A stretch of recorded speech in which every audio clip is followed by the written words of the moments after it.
మన సినిమాలో చూస్తూ ఉంటాం కదా, తుంబాడ్, కాంతార వంటివి. నిజంగా ఇవి భక్తితోనో లేదా ప్రేమతోనో కాదు, భయంతో పూజలు చేస్తూ ఉంటారు. అలాగే దక్షిణ భారతదేశంలో ద్రౌపదిని దేవతగా చూస్తారు.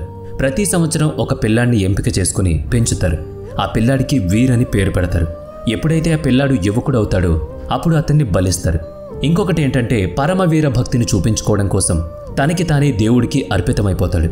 మహారాష్ట్రలోని సహ్యాద్రి మౌంటైన్స్ దగ్గర ఒక చిన్న గ్రామం ఉంది.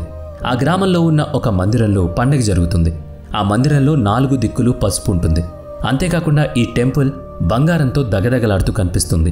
అక్కడికి వచ్చేది వేలాది మంది భక్తులు తెల్లని వస్త్రాలు ధరించి పసుపు పూసుకుని గుడి చుట్టూ నిలబడుంటారు. ఆ గుడి లోపల పసుపు, బెళపాత్రలు, కొబ్బరికాయలతో పూజార్లు పూజలు చేస్తూ ఉంటారు. మరోపక్క గుడి బయట తెల్లని వస్త్రాలు వేసుకున్న భక్తులు ఎవరిని వారే కర్రలతో కొట్టుకుంటూ ఉంటారు. కత్తులతో వాళ్ల శరీరాల్ని కోసుకుంటూ ఉంటారు. మరోపక్క జంతువుల బలి జరుగుతూ ఉంటుంది. ఇదంతా ఎక్కడో కాదు, మన ఇండియాలోని దక్షిణ ప్రాంతాల్లో జరుగుతూ ఉంటుంది. నిజంగా ఈ సంస్కృతి సాంప్రదాయాలన్నీ దేవతలు, దేవుళ్ల చుట్టూ కథలు కథలుగా ఉంటాయి. ఇవన్నీ ఇంట్రెస్టింగ్ మిస్టరీస్. మీరు మల్లారి అనే పేరు విన్నారా? ఇది ఓ దేవత పేరు. దీనర్థం మల్లాను చంపేవాడు. ఇది శివుని కథ. మల్లా అలాగే మండి అనే అన్నదమ్ములైన 2 రాక్షసులు బ్రహ్మదేవుడి కోసం ఘోరమైన తపస్సు చేస్తారు. వాళ్ల భక్తిని మెచ్చుకున్న బ్రహ్మదేవుడు వాళ్లకు అమరత్వాన్ని వరంగా ఇస్తాడు. దీంతో వీళ్ళిద్దరూ అప్పటినుంచి విర్రవీగిపోతారు. ప్రజలపై హత్యలు చేస్తూ, అత్యాచారాలు చేస్తూ విరుచుకుపడతారు. అప్పుడు ప్రజలంతా శివుని కోసం పూజలు చేస్తారు. శివుడు తన జుట్టులోంచి భయంకరమైన సైన్యాన్ని పుట్టిస్తాడు. మార్తాండ భైరవుడి రూపాన్ని ఎత్తుతాడు. భయంకరమైన శరీరం, దగదగమంటూ భయపెట్టే కళ్ళు, తలపై చంద్రుడు, చేతిలో ఖడ్గాలు, అతని శరీరమంతా పసుపు.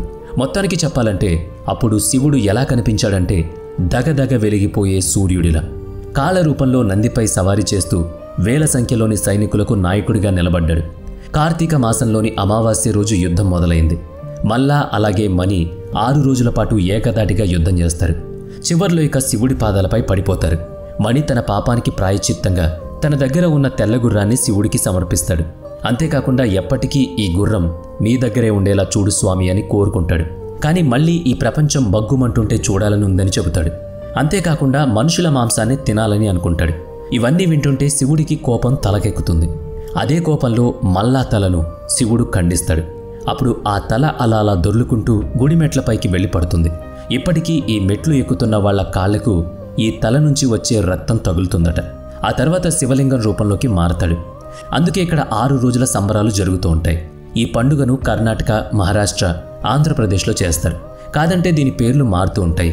అందుకు శివుణ్ణి పూజించేవాళ్లు శివుని రూపాలైన కాదోంబ, మలహరి, భైరవ్, మిహాల్ సంకట్ ఇలా ఎన్నో రూపాలుగా భక్తులు ఆ రోజున దేవుణ్ణి పూజిస్తారు. ఇదిలా ఉంటే ఈ స్టోరీ తర్వాత కొన్ని భయంకరమైన అలవాట్లు మొదలయ్యాయి. మీరు నమ్ముతారు లేదు, శివునితో వరదానం చేసేటప్పుడు రకరకాల విచిత్రమైన ఆచారాలుంటాయి. ఖండోవా, ఈ పండుగ ఖడ్గం శిరస్సును ఖండించడం దానిపై జరుగుతుంది. శివుడు ఆ శిరస్సును ఖండించిన తర్వాత ఈ పండుగ జరుపుకుంటారు. ఈ పూజలు ఎక్కువగా మన దేశంలో మహారాష్ట్ర, కర్ణాటక అలాగే ఆంధ్రప్రదేశ్ రాష్ట్రాల్లో జరుపుతూ ఉంటారు. ఖండోవా, మార్కండి, మార్తాండ భైరవ్, మాల్సాకాంత్ ఇలా అన్ని రూపాల్లో శివుడు పూజలు అందుకుంటూ ఉంటాడు. ఇక్కడ కొన్ని ప్రాంతాల్లో శివుణ్ణి మెప్పించడానికి అంటే పూజా విధానంలో భాగంగానే తనని తానే అర్పించుకోవడం భక్తులకు నమ్మకంగా మారిపోయింది. చిన్న వయసులో ఉన్నప్పుడు ఒక పిల్లాడిని ఎంచుకుంటారు. అతనికి 18 ఏళ్ళు వచ్చే వరకు ఎంతో అపురూపంగా పెంచుతారు.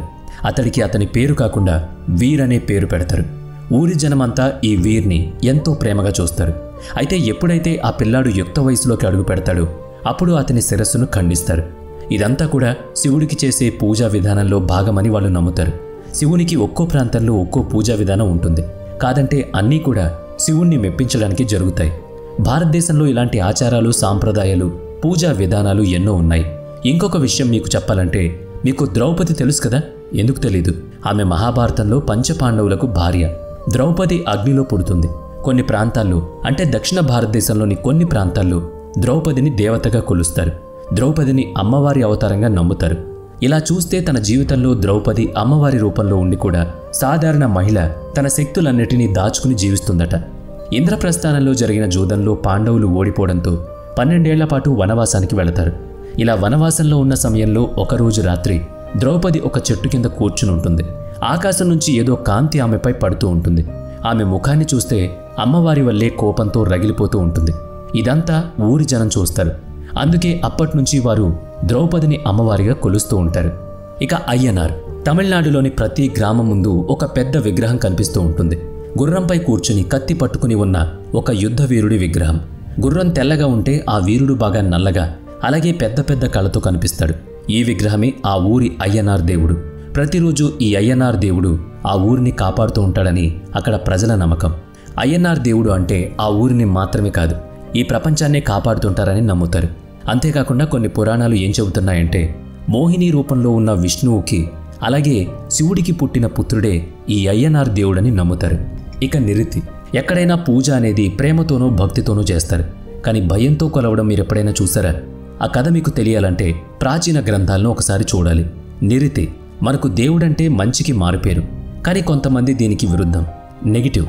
అంటే ఇంకా క్లియర్గా చెప్పాలంటే నిరితిలో నిర్ అంటే అంధకారమైపోవడం, ఏమీ లేకపోవడం అని అర్థం. అలాగే రితి అంటే సంపద, అంటే డబ్బు మీకు లేకపోవడం అని అర్థం. అథర్వ వేదాల్లో ఇది ఉంది. అలాగే మహాభారతం ప్రకారం నిరితి అధర్మానికి భార్య, మృత్యువు ఆమె కుమారుడు, హింస ఆమెకు తండ్రి. అలాగే ఋగ్వేదంలో కూడా ఉంది, ఎవరైతే నిరితిలో బంధించబడతారో వారు అక్కడి నుంచి మళ్ళీ బయటకు రారు అని. అలాగే వాళ్ళు ఎన్ని పుణ్యాలు చేసినా కూడా వాళ్ళు బయటకు రాలేరని. మొత్తానికి నిరితి అంటే వినాశనం, చెడు అని అర్థం కదా. మరి ఇలాంటి చెడు చేసే వాళ్ళని కూడా ఎవరైనా కొలుస్తారా అంటే కొలుస్తారు. చాలామంది నిరితి విగ్రహాలను పూజిస్తారు. అంటే దీనికి ఒక అర్థం ఉంది, వాళ్ళు నిరితిని లక్ష్మీదేవి చెల్లెలుగా కొలుస్తారు. అందుకే మొదట నిరితి అనుగ్రహం పొందితే ఆ తర్వాత లక్ష్మీదేవి అనుగ్రహం కలుగుతుందని బలంగా నమ్ముతారు. దానివల్లే కొన్ని ప్రాంతాల్లో నిరితికి పూజలు చేస్తారు.